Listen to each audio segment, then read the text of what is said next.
It's been a while since I read this series, and guys, welcome to World's Finest, the World's Finest review show. And in this review, I'll be reviewing Batman 44. But Chris, you didn't review Batman 41 through 43. It's okay.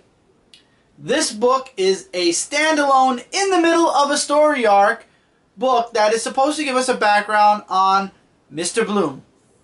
And it doesn't. At least not in my opinion, it doesn't. And feel free to disagree with me all you like. I'll explain the book and then you tell me if I'm wrong.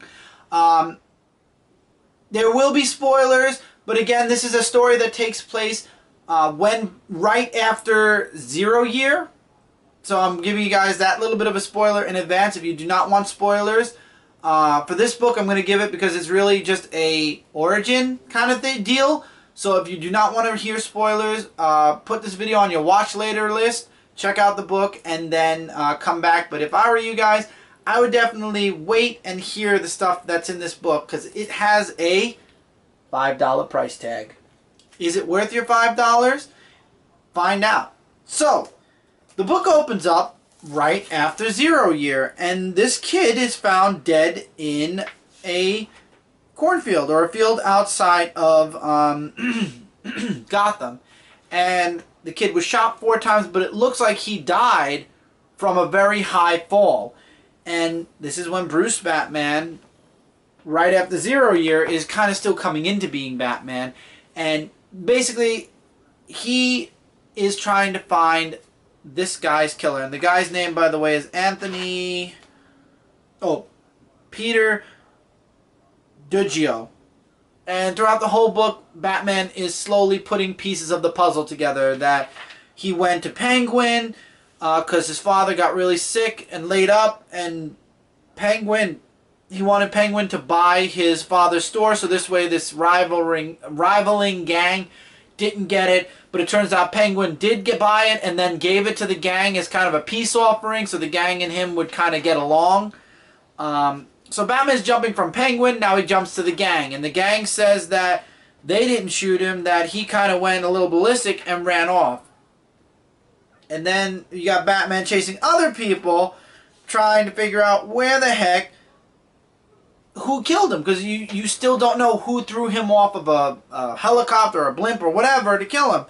And as the story's going on and on, we get more and more people. He goes to this, head of the 4-5s, the head of the gang, to see if he was involved, and he wasn't. And then we the pieces start to come together where we find out where the bullet wound comes from. It turns out that he came face to face with a detective or a police officer profiling, and he thought that he had a gun. It turns out he didn't. But he didn't kill the guy either because when he went back to try to find him, he was gone. So it wasn't the police officer either. And then, through a cousin, we find out that he went to somebody, a doctor, Lamont something, if I can find his name, a Dr. Lamont, jeez, really? Kurt Langstrom he goes to. And this is the only scene in the entire book where we see Mr. Bloom. So apparently Mr. Bloom has been around since 0 year, or right after 0 year. He gives this guy, Peter, a type of serum that if ever there's a really stressful or bad situation, it'll cause a mutation to help try to save him. There's some really good artwork in this book. It's not Greg Capullo artwork, but it's really good. But that's it. This is the only page we see Mr. Bloom in. And that's it. And we find out this is the greatest spoiler of all, so if you wanted to hold off for the big, reveal, this is the time to stop the video if you do not want the big reveal. But we find out that the boy got into a situation after he was shot, and the mutation or not a shot, he got into a fight, and it caused him to grow wings, and he flies to a really high height, and then basically he falls himself. So the boy Peter killed himself without knowing it, and it was an accident, and obviously it's due to the serum that Mr. Bloom gave him, but that's it. That's the only connection to Mr. Bloom. And this is what has Batman kind of wanting to listen to these kids, because it was a kid that fell that he couldn't catch. So now he wanted to make sure that no other kid fell and he was unable to catch them, you know, because this was all going on in an area that was ruled by gangs at the time. Did this have anything to do with the origin of Mr. Bloom? No. He was in the book. It centered around Batman trying to figure out a murder case that Mr. Bloom was, in fact, connected to. But again, it's just slowly putting the puzzle pieces together, and Mr. Bloom happened to be one of those puzzle pieces. It's a lot of dialogue, and it's a lot, but I will admit this, it was a good story. Is it $5 worth it? For the story, yes. If you're looking for a full-fledged how Mr. Bloom became Mr. Bloom, you are not getting it in this book. Save your $5 then. If you're looking for a nice Batman book that has Bruce's Batman again, check this book out. It was good. The artwork was good. A lot of dialogue, I am warning you, and it is thicker. It's a $5 book, so of course we better be getting more bang for our bucks. So, it was a good story. I leave it up to you guys. This is a story where it's $5 and you're not getting an origin, you're getting a tale that Mr. Bloom was connected to, or a crime that Mr. Bloom was connected to and never was brought to justice to answer for it. So, if you want to read that, go for it. Me personally, I'm happy I got the book.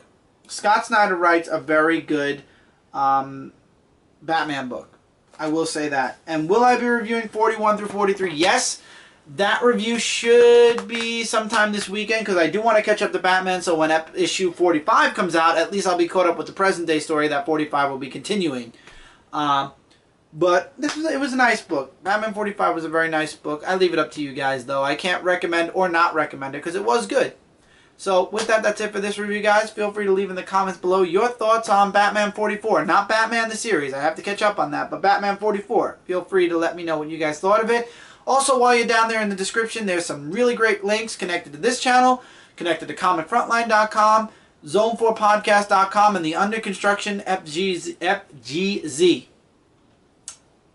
I really need like one of those pitchers of water that you can drink every now and again, because I think that's what throws me off talking-wise. But anyway, the Under Construction Frontline Gaming Zone. We will be slowly building that site back up soon. Stay tuned for more details in an announcement video. So until then, guys, take care, keep reading, keep collecting, and I'll be seeing you guys really soon, in the next review.